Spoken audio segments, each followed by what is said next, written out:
Hello again. Well, I know it's late, but we've got plenty of Coca-Cola League Cup action tonight, which we hope is going to keep you right on the edge of your seats, way past the witching hour. And there's plenty of local interest.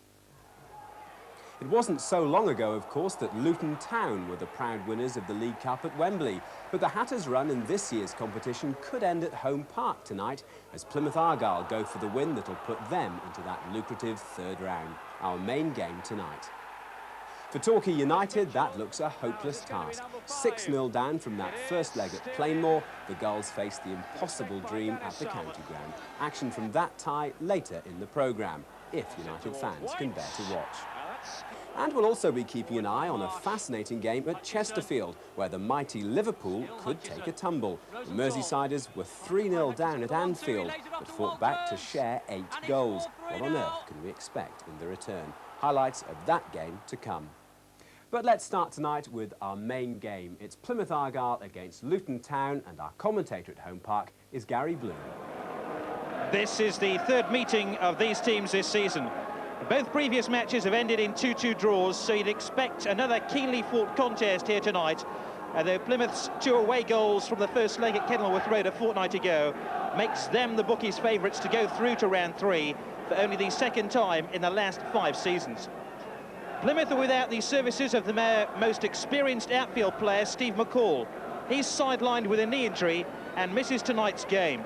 But new club captain Gary Paul is back in his starting lineup after serving a one-match ban for his sending off at Fulham last month. Dave Regis has unearthed a rich seam of goals since returning to the club after a loan spell at Bournemouth. He's hit 4 now in his last 4 games.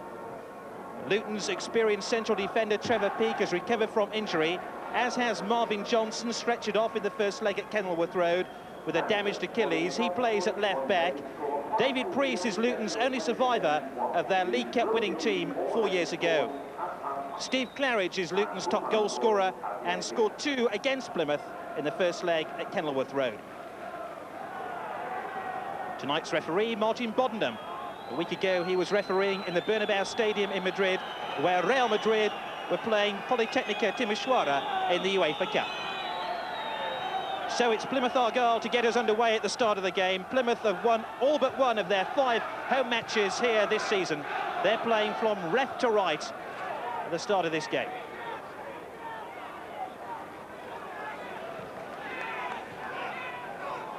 Given away early on. Early interception by James, playing in midfield for Luton Town. Wide here to David Priest. With Johnson's clearance.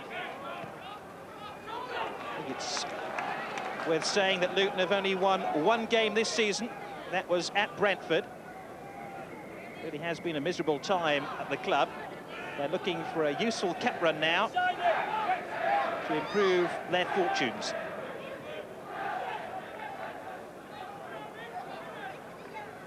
This is Marvin Johnson. Turning to the side today. Flicked on accurately by Claridge. Regis. Trying to find Joyce. That really was a meaty challenge, wasn't it? And this time, Bennett Gray, the Luton centre forward, caught offside. Gray's only scored 1 goal this season and has been suffering from a lack of confidence in front of goal.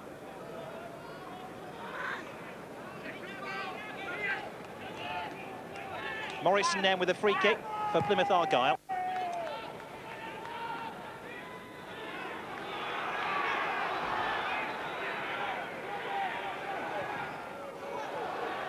It'll be a goal kick, but straight out of play.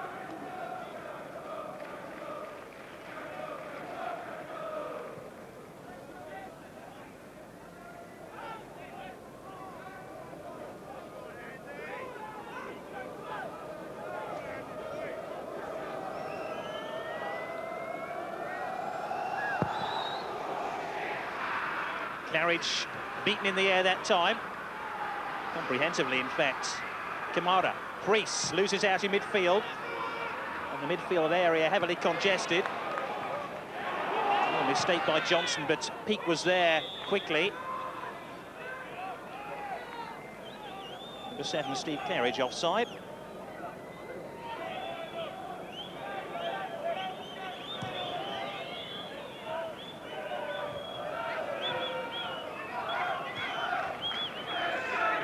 Morrison.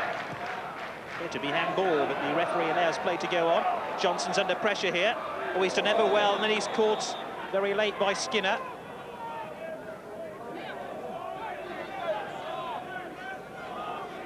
Free kick then to Luton Town. A couple of minutes in, still goalless in this second leg.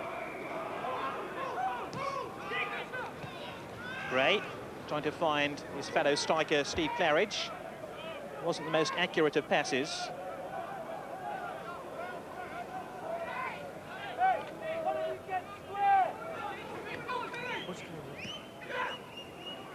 Kamara.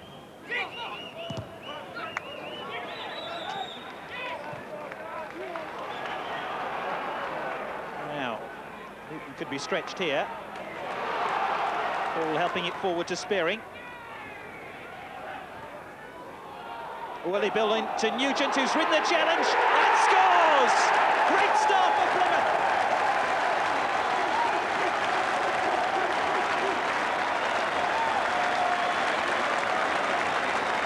Oh, they're enjoying that one here at Home Park. The ball delivered into the tall 6'1" striker. He rode the challenge well and drove it wide of Patterson, the Australian goalkeeper. Here's Kamara.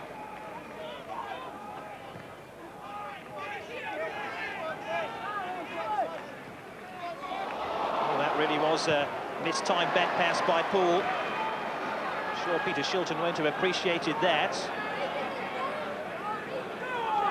Almost lucky to escape with that. This is Skinner. No obstruction.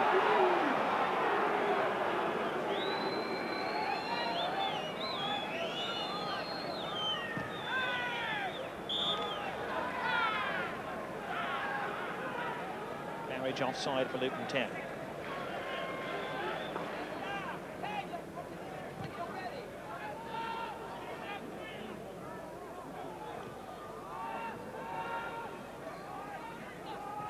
Kamara. Skinner kept it out with some ease. Johnson. Reese will help it forward, but that really is an ambitious ball. Looking for Phil Gray, who was lucky to win the throw-in. Claridge. Priest. Alvin Johnson now.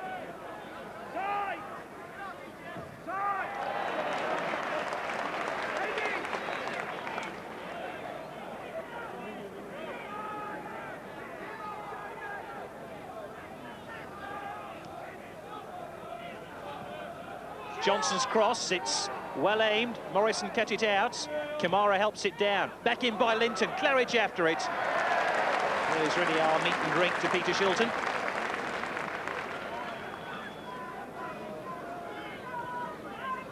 Shilton now 43 years old.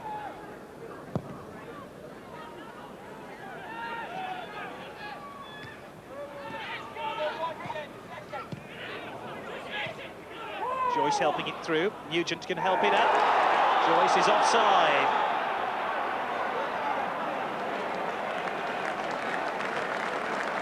Good, imaginative football by Plymouth once again.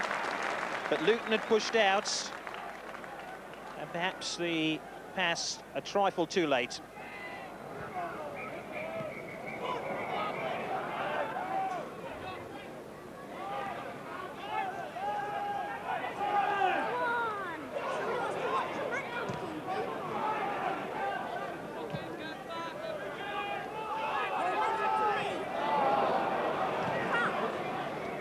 Beak, looking for Claridge.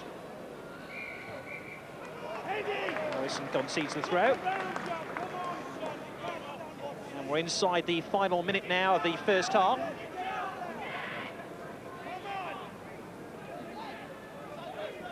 Come on, Craig! Easy!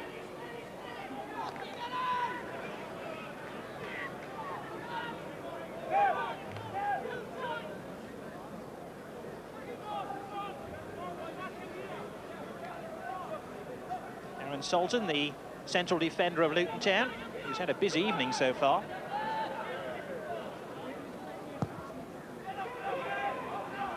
Kamara. Gray. One for Claridge to chase. Danger here for Plymouth. Away, away! Oh, that really was a missed kick by Edworthy. Now the referee indicates it had gone for a corner.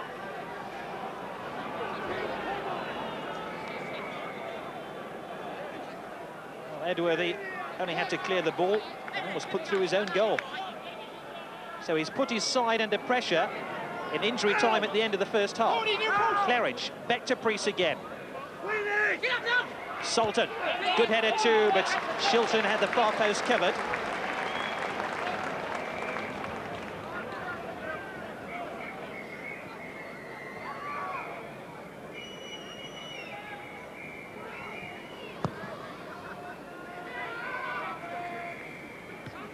Flick on by Skinner. Regis offside.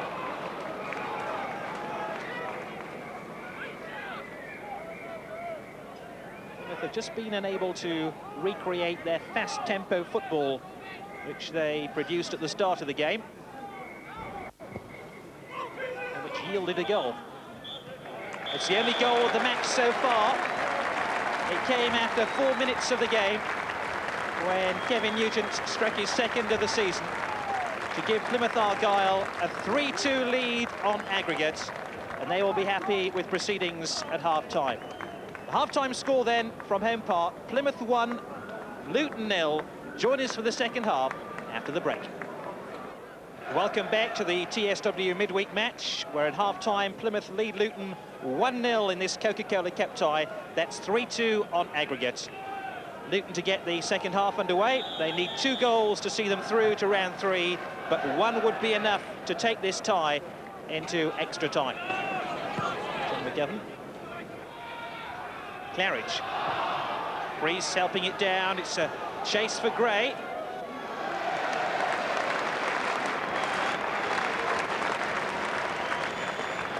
Can afford to smile about that one.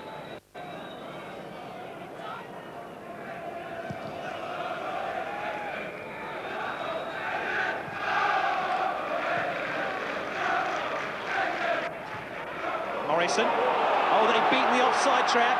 Nugent. Poole! Yes! That will be the goal now, which surely sends Plymouth through.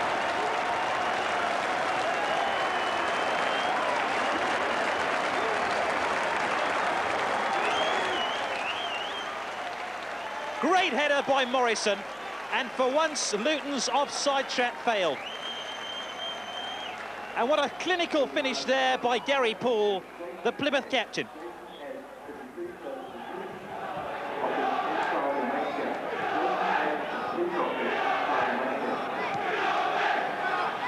Well, breathing space now for Plymouth Argyle, who have their sights very firmly fixed on round 3 of this competition.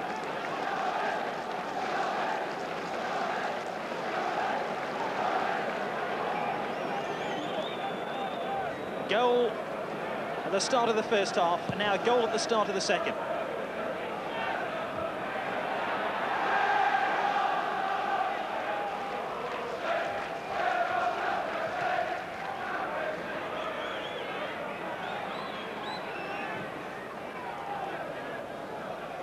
Morrison, whose long pass initiated that second Plymouth goal.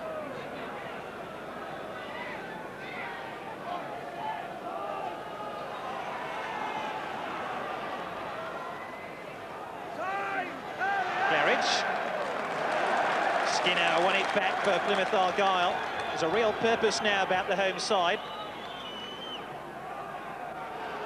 Claridge. Ball had gone out of play. That will be a throw-in. The leading bookmaker this morning made Plymouth 6-5 favourites to win tonight's game. Plymouth's fans excited about the prospect of moving into round 3. You fancy a bet? The team 150-1 to win the Coca-Cola Cup.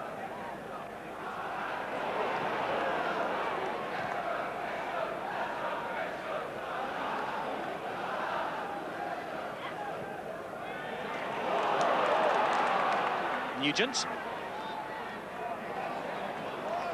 Joyce.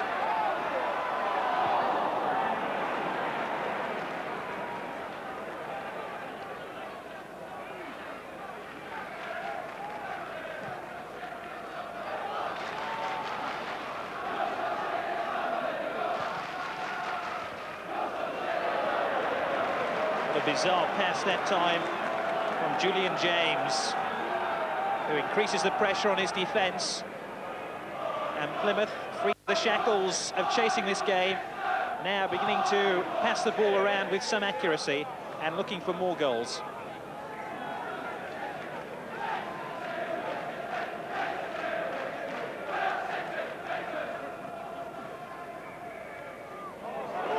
Skinner, that's a great break. Regis waiting in the middle, hooked away by Linton. Kamara.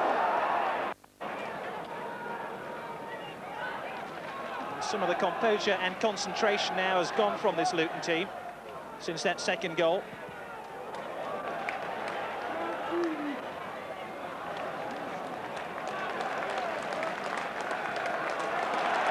There seems to be an extra Plymouth player on the field at the moment. They're playing so well. A quite breathtaking move. Can they find Regis? They can! He just can't stop scoring goals at the moment. 5 now in his last 5 games for Plymouth. If there was any doubt about this cup tie, they're all dismissed now. Luton were generous to a fault here. Peake making it impossible for Pettersson, and put in by Regis.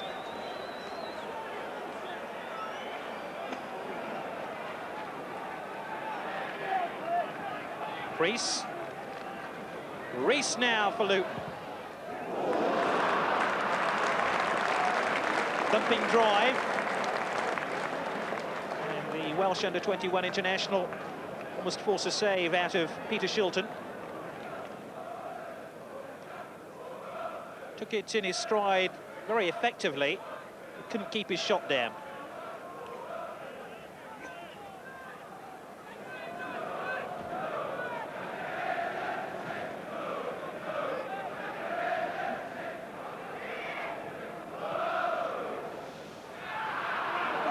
Paul. Regis won that little duel with Sultan. Nugent waiting in the middle now. Spearing.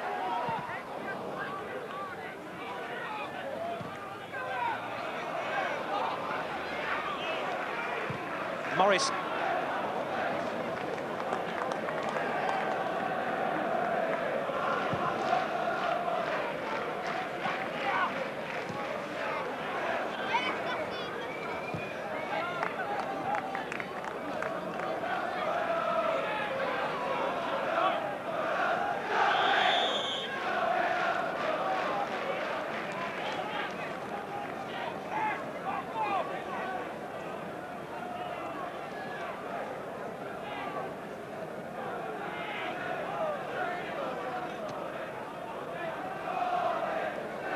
Peake, Kamara, Rees. Oh, that really was a stinging shot. Claridge is offside. It wouldn't have counted had Claridge's shot beaten Shilton. Well, what a brilliant save by the Plymouth manager.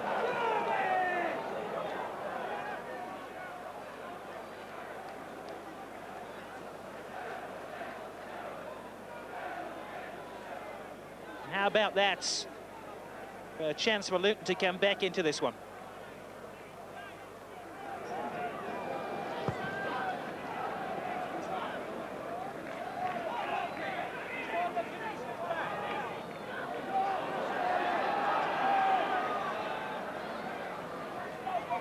Luton about to make a substitution. This is Scott Oakes preparing to come on the field, number 12.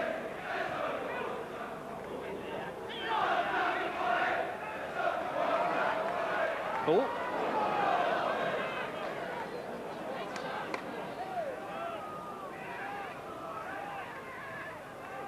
Rees. Wide to Johnson. Reese again. Gray, hooked back across the face of goal. Morrison. Kamara, away by Morrison. Good little spell this for Luton Town.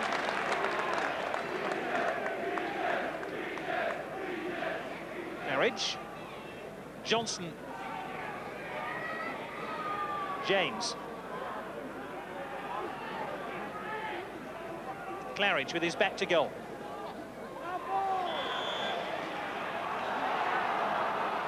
And now Luton Town can make this switch. Julian James, who was injured during the first half, limping to the near touch line, and will be replaced by Scott Oakes, another of the former Leicester City players David Pleat has brought to this club.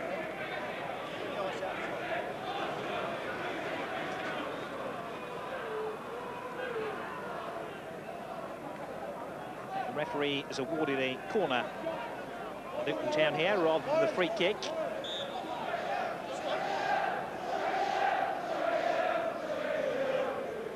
We've had an hour of the game. Plymouth lead 3-0 on the night. And the first shot by the substitutes is spilled by Shilton, and Claridge drags Luton back in.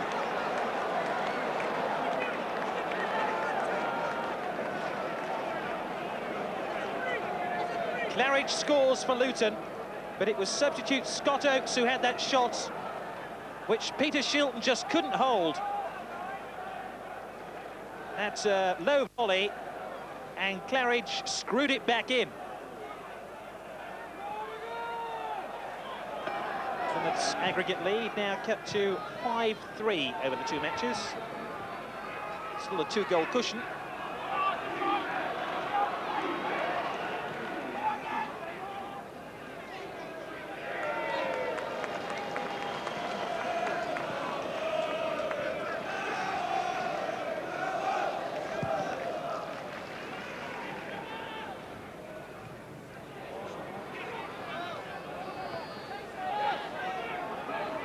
Linton. Reese. Wonder if that goal will give Luton hearts.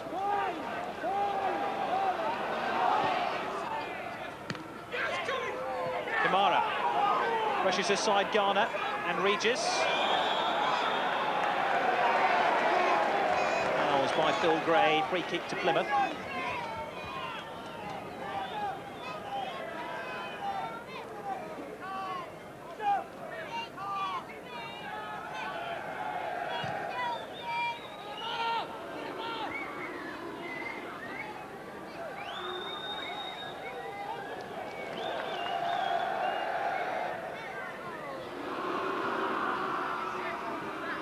Carriage.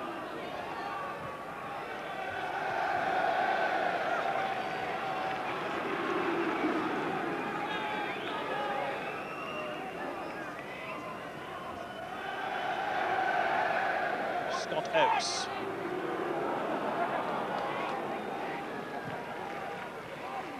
Gray, lovely 1-2. Gray! It was very neat and precise, but the finish wasn't accurate by Phil Gray. Neat 1-2 with Gray and Claridge, but Gray couldn't find the target.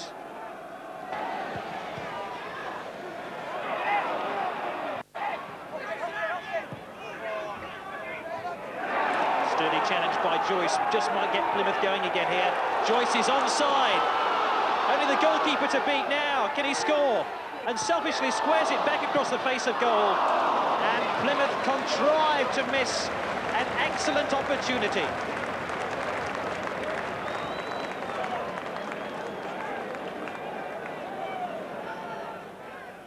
Well, this was a real opportunity for Warren Joyce. He beat the offside trap. He ghosted into the inside left position, and maybe he should have tried to chip the goalkeeper rather than square the ball for Skinner. Now, this time, Plymouth Argyle are offside.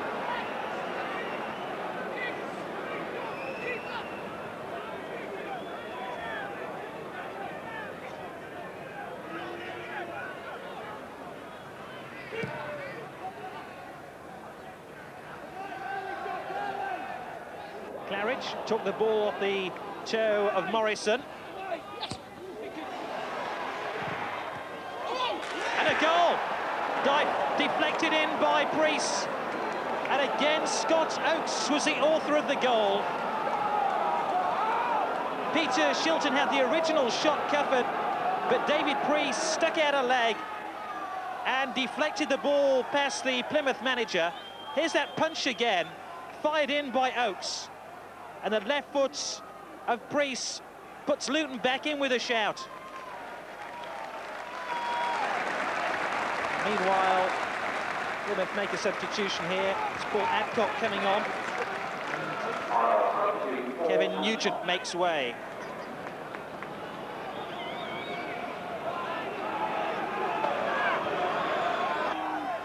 Plymouth Argyle just have a one-goal advantage at the moment. Promises to be a nervy end to this cup tie. Oakes, Kamara. Oakes again is inside the area now. Important stop by Peter Shilton. They can't keep this man quiet. And they'll have to neutralise the threat of Scott Oakes if Plymouth Argyle are going to have to progress to round 3. That Plymouth defence looked just about bomb-proof in the first half. It's been a very different story in the second.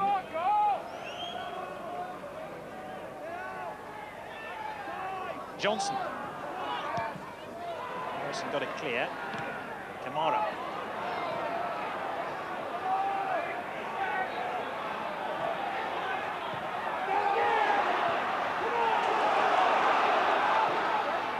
Luton pushing forward, about to leave spaces at the back.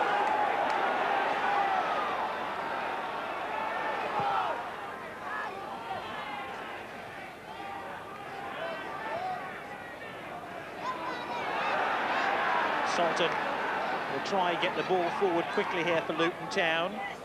Up towards Gray. Only into the path of Rees. Gray onside. Now, is this the equaliser? He just can't find the target. Just one goal so far this season. And he hardly looked self-assured here as this ball was put through to him after springing the Plymouth offside trap.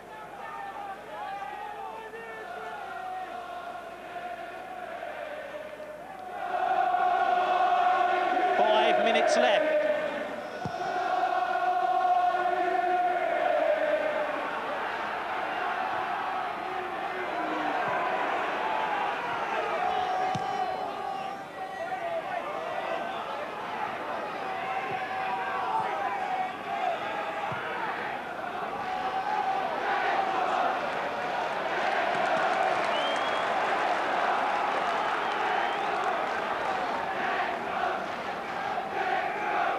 Meanwhile, Luton Town are preparing to make a second substitution here. And surprisingly, they're preparing to bring on a defender, John Dreyer. I suspect it's for Trevor Peake here, who's just slipped, who may have aggravated that hamstring injury. Poole! That is a quite brilliant shot by the Plymouth captain. Already scored one goal tonight. And with 4 minutes remaining of this cup tie, he almost made it safe. Here's the incident again. Dragged it back onto his right foot, saw the goalkeeper off his line, and just too high. So indeed, Trevor Peake has succumbed to that hamstring injury. And is replaced in defence by John Dreyer. David Pleat, the manager of Luton. Regis, who scored that third Plymouth goal.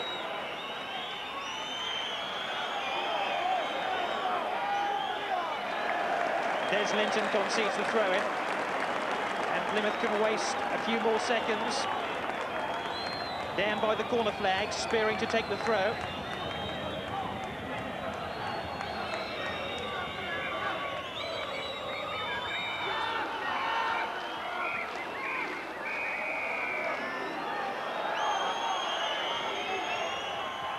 Mason at the back.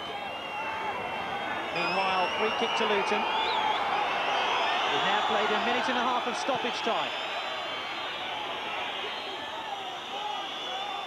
Claridge.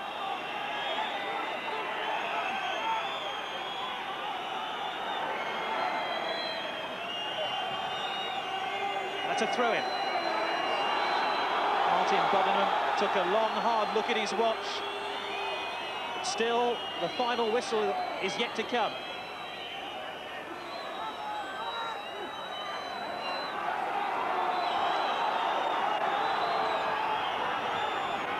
Plymouth playing out this last few seconds with neurotic caution, but they're through to round 3. Paul scored that important goal for Plymouth after 51 minutes. The final score here then, 3-2 on the night to Plymouth. They win 5-4 on aggregate and go through to round 3 now of the Coca-Cola Cup.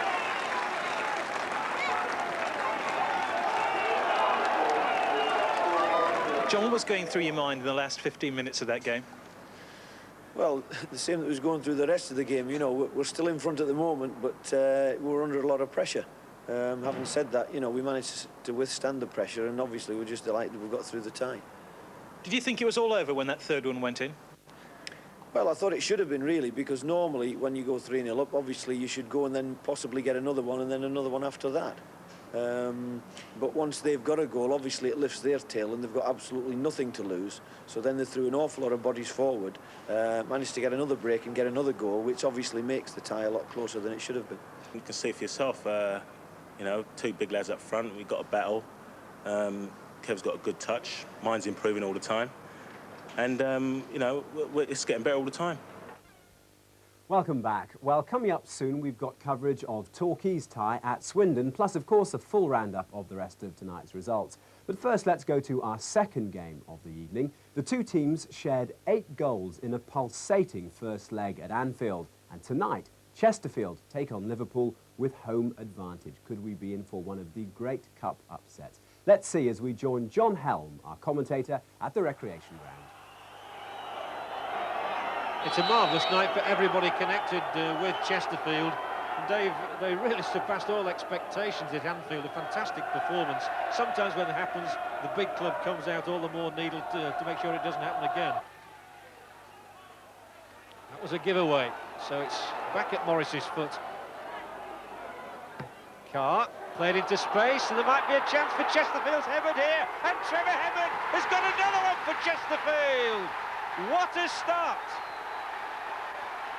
Liverpool's defence sprung again, and the team that got 4 at Anfield has got another one now against Liverpool. Trevor Hebbard, we were saying he once scored a winner for Southampton against Liverpool, and he's now got the 5th goal in the tie against them. Yeah, he takes a very good touch away from Bruce, who puts him under pressure, and he finishes very well, Trevor. Of course, Liverpool were knocked out by Peterborough United last season, but they had reached the 4th round on that occasion. Oh, and here's a space for Walters to exploit, and a brilliant stop as well from Leonard. Well, that might be a critical moment. It was a good chance because Walters had plenty of time to size up the shot, hit it well, super stop. It was an excellent cross, and Walters took it very well, and I think the keeper did very, very well to stop that.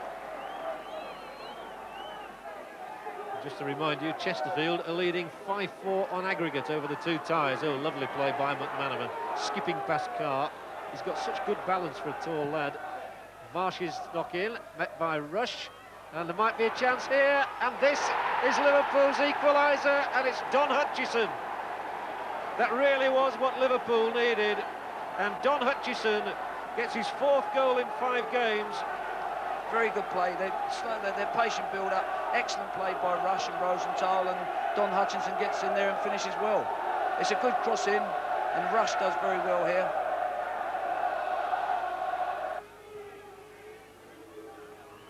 Liverpool trademark, they do love to play the ball all along the ground, out of defence. Steve Nicol hits it longer this time to Walters.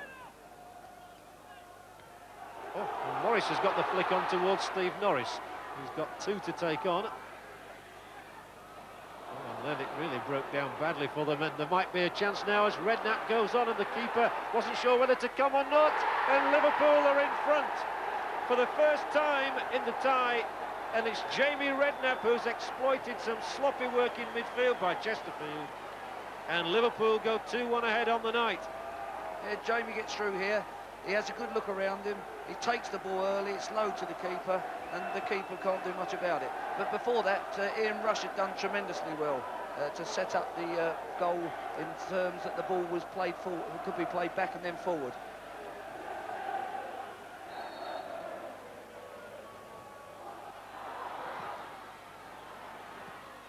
Brian thumps it forward, didn't stand on any ceremony that time.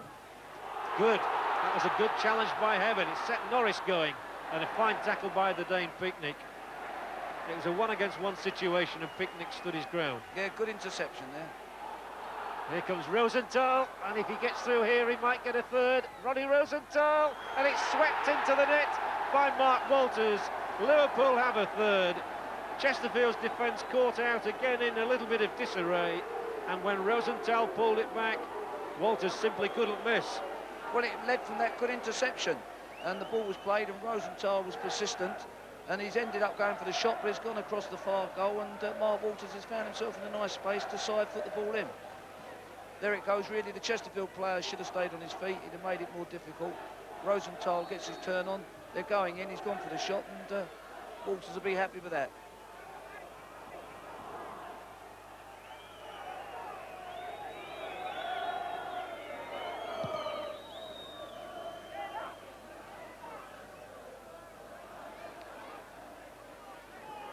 This is Rosenthal, held in check.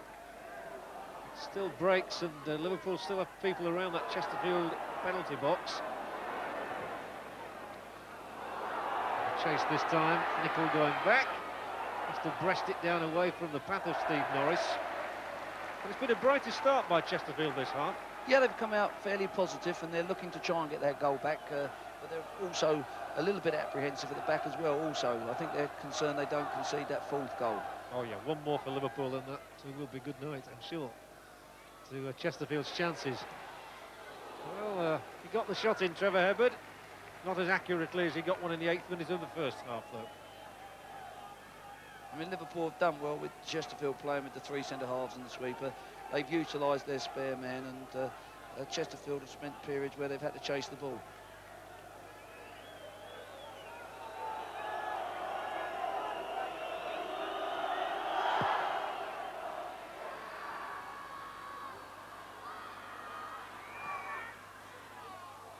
Belted up the right touchline, and again it's Cash who has to put it out.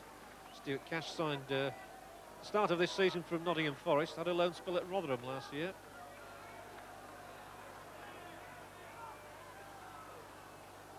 McManaman, he's quick. And he obviously really loves taking on defenders. Twists and turns well. Here he is again in possession. Trying to find a way through. All he gets is a throw-in for the moment.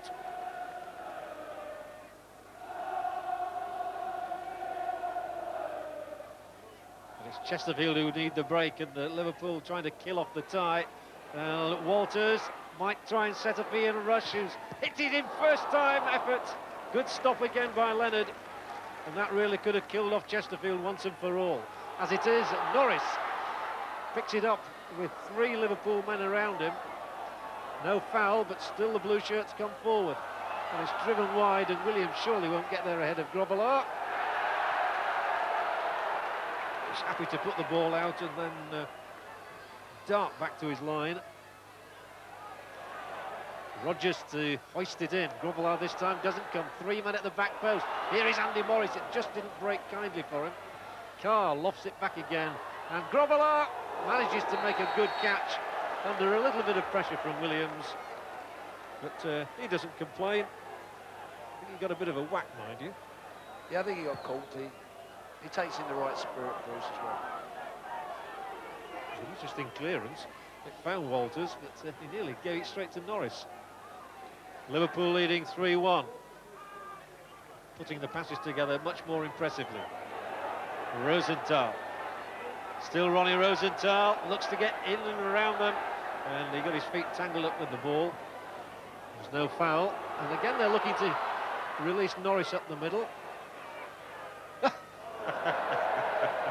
a box full of tricks, isn't he? I don't think Graham's too happy about it either. He isn't. Soonest on the touchline has thrown his arms out in exasperation. Sure, Grobbelaar said, it's my birthday, I feel like doing something a bit different.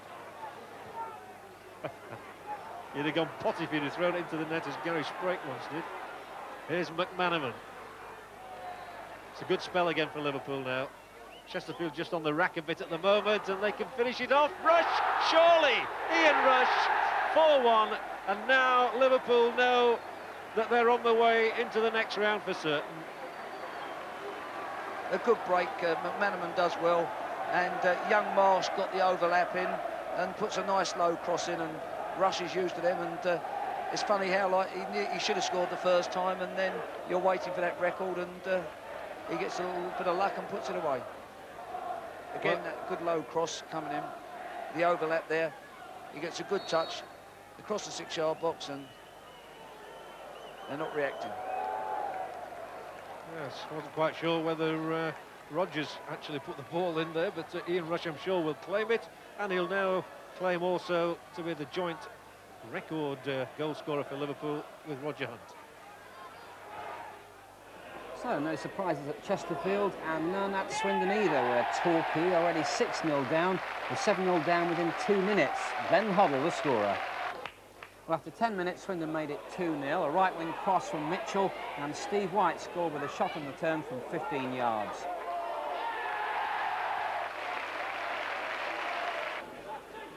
And they made it 3-0 before the break. Glenn Hoddle passed to Martin Ling, and his through ball released Mitchell, who scored with a low drive into the corner.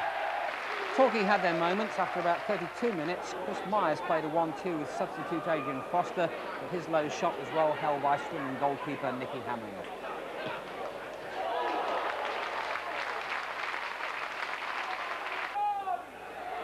Into the second half, and a real let-off for Torquay when Martin Ling played the ball inside from Mickey Hazard, and his 20-yard shot beat the goalkeeper, then hit the crossbar and was cleared by defender Chris Curran.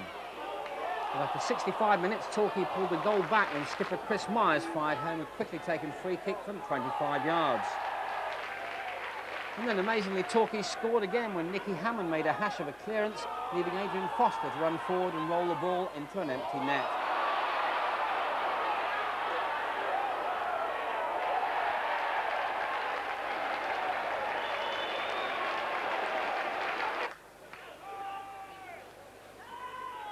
In fact, Foster nearly snatched a draw when his powerful left-foot shot hit the inside of the post on 90 minutes. Final score on the night, though, Swindon 3, Torquay 2. On aggregate, Swindon 9, Torquay 2.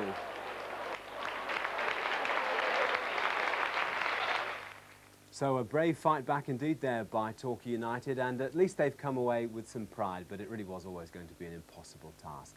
Well, there'll be a lot more than pride at stake on Friday night when Leeds United meet Stuttgart in that controversial rematch in the European Cup.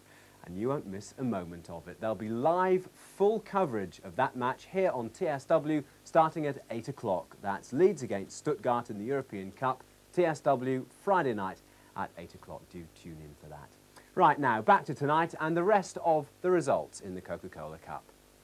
Starting up there at Blackburn, and a real surprise for the Premier League leaders. They came within 5 minutes of elimination against Huddersfield. A goal by Alan Shearer finally saving them, and they won it in extra time. Blackburn 4, Huddersfield 3, 5-4 on aggregate. Chesterfield 1, Liverpool 4. Grimsby 2, Queen's Park Rangers 1. Queen's Park Rangers, though, go through 6-5 after penalties. Hartlepool 2, Sheffield Wednesday 2. Wednesday win 5-2 on aggregate. Ipswich 4, Wigan 0. Lincoln 1, Crystal Palace 1, and Palace go through 4-2 on aggregate. Peterborough 2, Leicester 1. Leicester, though, are through 3-2 on aggregate. Plymouth 3, Luton 2. Portsmouth 2, Blackpool 0. Swindon 3, Torquay United 2. Wimbledon 0, Bolton 1.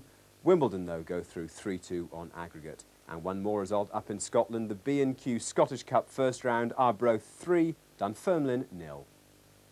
So that's it for another programme, but of course we will be back with coverage of Argyle's next match in the Coca-Cola Cup, and of course that third round draw coming up a little later in the week. And before we go, let's wish good luck also to Exeter City. They take on Oldham in the second leg tomorrow night, and of course they're just the one goal down, so fingers crossed for them. In the meantime though, from all of us here on the midweek match, it's goodbye.